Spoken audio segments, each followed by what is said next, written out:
Let's mic, देश का मिजाज, नॉर्थ ईस्ट। ये है लेट्स माइक माउंटेन रेडियो और आप सुन रहे हैं पूर्वोत्तर भारत की खबरें। असम में बिजली की मांग तेजी से बढ़ रही है। विकास कार्यों और गर्मी के मौसम में इस साल पीक ओवर डिमांड 3000 मेगावाट तक पहुंचने की उम्मीद है, जबकि पिछले वित्त वर्ष में यह 2850 मेगावाट थी। राज्य अपनी जरूरत का सिर्फ 400 मेगावाट खुद पैदा करता है, बाकी शहर से खरीदकर पूरी की जा रही है। राज्य वितरण निगम के पास 3200 मेगावाट का बड़ा अनुबंध है, इसलिए अभी कमी नहीं है, लेकिन भविष्य की मांग को देखते हुए 2030 से हाइड्रो और थर्मल पावर प्रोजेक्ट्स शुरू किए जा रहे हैं। उधर त्रिपुरा में चेक डैम पर सवाल खड़े हो रहे हैं। सरकार वर्षों से सैकड़ों चेक डैम, बांध और बाढ़ नियंत्रण संरचनाओं के निर्माण का दावा करती रही है, लेकिन हर मानसून में राज्य बाढ़ से जूझता है और गर्मी में नदियां सूख जाती हैं।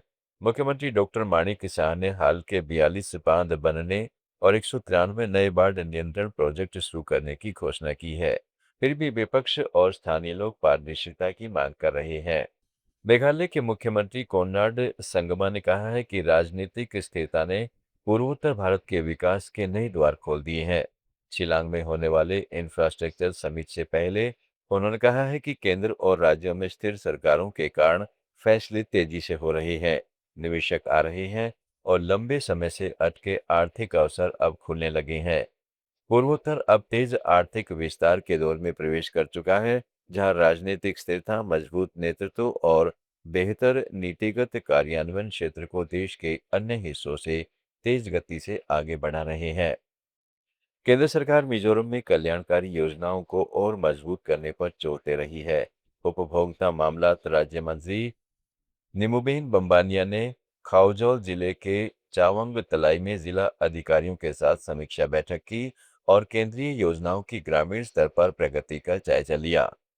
मंत्री ने प्रधानमंत्री आवास योजना ग्रामीण के तहत बनाए गए घरों का निरीक्षण किया, लाभार्थियों से बातचीत की और कहा कि केंद्र का लक्ष्य अंतिम पायदान तक हर वर्ग तक विकास और कल्याण के लाभ पहुंचाना है। ग्रामीणों से सीधे संवाद की मुहिम के तहत मणिपुर के मुख्यमंत्री युमनाम खेमचंद सिंह कोउत्रुक गांव पहुंचे। उन्होंने हाल की घटना से प्रभावित परिवारों से मुलाकात की, उनकी शिकायतें सुनी और कहा कि राज्य सरकार पीड़ितों के पुनर्वास और कल्याण के लिए हर संभव मदद जारी रखेगी। सीएम ने साथ ही विधायकों और अधिकारियों के साथ गांव वासियों को आश्वासन दिया है कि सरकार उनका दर्द समझते हुए निरंतर सहायता और पुनर्वास कार्यों पर ध्यान देगी। अरुणाचल प्रदेश के राज्यपाल केटी पटनायक ने लोक भवन की एक कर्मचारी की सराहना की है। उन्होंने मिनाती डकुया को गवर्नर साइटेशन और 20,000 रुपये का नकद पुरस्कार दिया।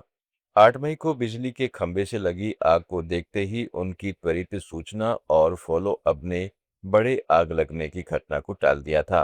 राज्यपाल ने कहा है कि आपात स्थिति में हर व्यक्ति को जिम्मेदारी और सजगता दिखानी चाहिए।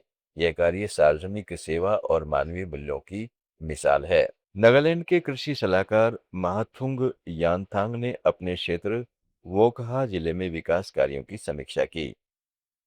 उन्होंने पॉलिटेक्निकल संस्थान, सरकारी हायर सेकेंडरी स्कूल और अन्य जगहों का दौरा किया।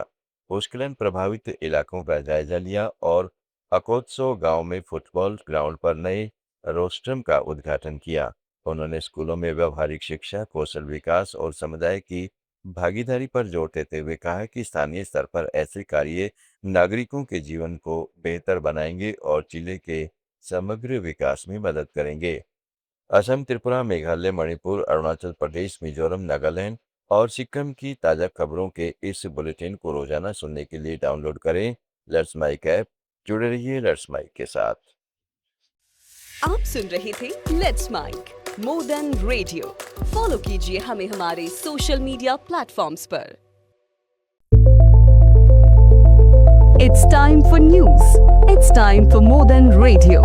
Presenting the first radio news app, Let's Mic. Let's Mic, a news-based app on your phone where you get to watch and listen news, talk shows, interviews, radio show podcasts. On Let's Mic, you get all relevant information of TV, print, radio, podcast, and digital. Let's Mic talks about every segment of life.